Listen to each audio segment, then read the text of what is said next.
चलिए एक बार लिए चलते हैं भारत मंडपम में एनएक्सटी कॉन्क्लेव, जिसमें पीएम नरेंद्र मोदी इस कार्यक्रम में संबोधन अपना दे रहे हैं। सुनिए क्या कुछ कहना है। मेरे मित्र टोनी यहां बैठे हैं, वो तो रोज के योगा प्रैक्टिशनर है। आज भारत के सुपरफूड हमारा मखाना लोकल से ग्लोबल हो रहा है। भारत के मिलेट्स, श्री अन्न भी लोकल से ग्लोबल हो रहे हैं। और मुझे पता चला है, कल मेरे दोस्त टोनी एबट दिल्ली हाट में भारतीय मिलेट्स का फर्स्ट हैंड एक्सपीरियंस लिया है उन्होंने, और उनको मिलेट्स की डिशेज बहुत पसंद आई, और ये सुनकर मुझे ज्यादा अच्छा लगा। साथियों, मिलेट्स ही नहीं, भारत की हल्दी भी लोकल से ग्लोबल हो गई है। भारत दुनिया की 60% से ज्यादा हल्दी की सप्लाई कर रहा है। भारत की कॉफी भी लोकल से ग्लोबल हो गई है। भारत दुनिया का 7वां सबसे बड़ा कॉफी एक्सपोर्टर बन गया है। आज भारत के मोबाइल, इलेक्ट्रॉनिक प्रोडक्ट्स, भारत में बनी दवाइयां अपनी ग्लोबल पहचान बना रही हैं। और इन सबके साथ ही एक और बात हुई है। भारत कई सारे ग्लोबल इनिशिएटिव्स को लीड कर रहा है। हाल ही में मुझे फ्रांस में एआई एक्शन समिट में जाने का मौका मिला।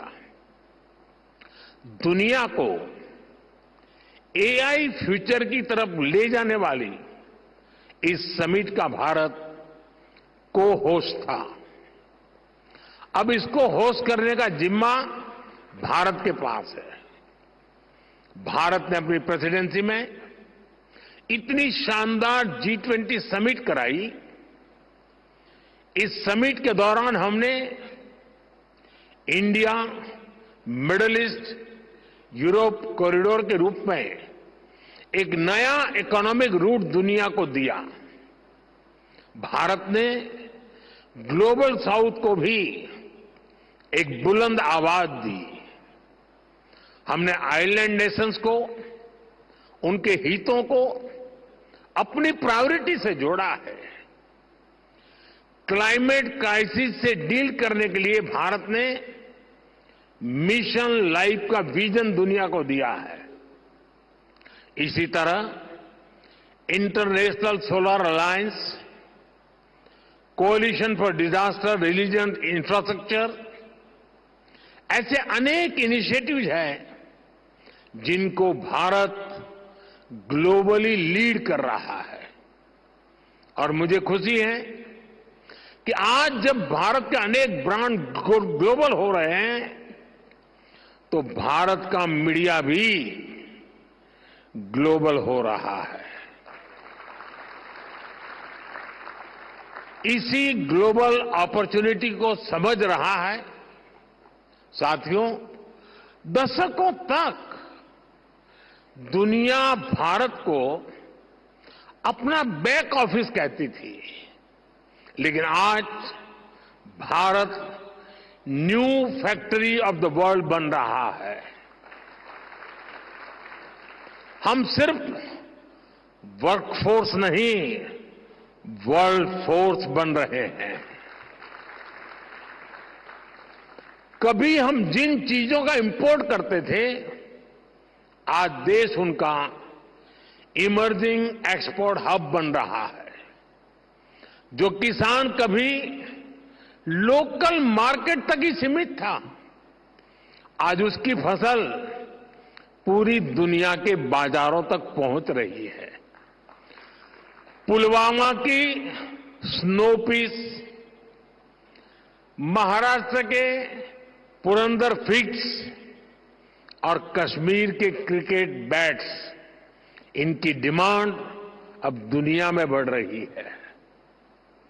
हमारे डिफेंस प्रोडक्ट्स दुनिया को भारतीय इंजीनियरिंग और टेक्नोलॉजी की ताकत दिखा रहे हैं।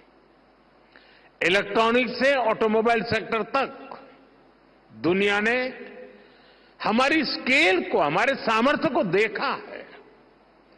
हम दुनिया को सिर्फ अपने प्रोडक्ट ही नहीं दे रहे हैं, भारत ग्लोबल सप्लाई चेन में एक ट्रस्टेड और रिलायबल पार्टनर भी बन रहा है। साथियों, आज अगर हम बहुत सारे सेक्टर्स में लीडर बने हैं तो उसके पीछे बहुत सालों की सुविचारित मेहनत है। ये सिस्टमैटिक पॉलिसी डिसीजन से ही संभव हो पाया है। आप 10 साल की जर्नी देखिए, जहां कभी पुल अधूरे थे, सड़कें अटकी थी, आज वहां सपने नई रफ्तार से आगे बढ़ रहे हैं। अच्छी सड़कों से, शानदार एक्सप्रेसवे से ट्रेवल टाइम और कॉस्ट दोनों कम हुए हैं। इसे इंडस्ट्री को लॉजिस्टिक का टर्न अराउंड टाइम कम करने का अवसर मिला। इसका बहुत बड़ा फायदा हमारे ऑटोमोबाइल सेक्टर को मिला। इससे गाड़ियों की डिमांड बढ़ी। हमने गाड़ियों के ईवीज के प्रोडक्शन का एनकरेज किया। आज हम दुनिया के एक बड़े ऑटोमोबाइल प्रोड्यूसर और एक्सपोर्टर बनकर उभरे हैं। साथियों, ऐसा ही बदलाव इलेक्ट्रॉनिक्स मैन्युफैक्चरिंग में दिखा है। बीते दशक में 2.5 करोड़ से ज्यादा परिवारों तक पहली बार बिजली पहुंची।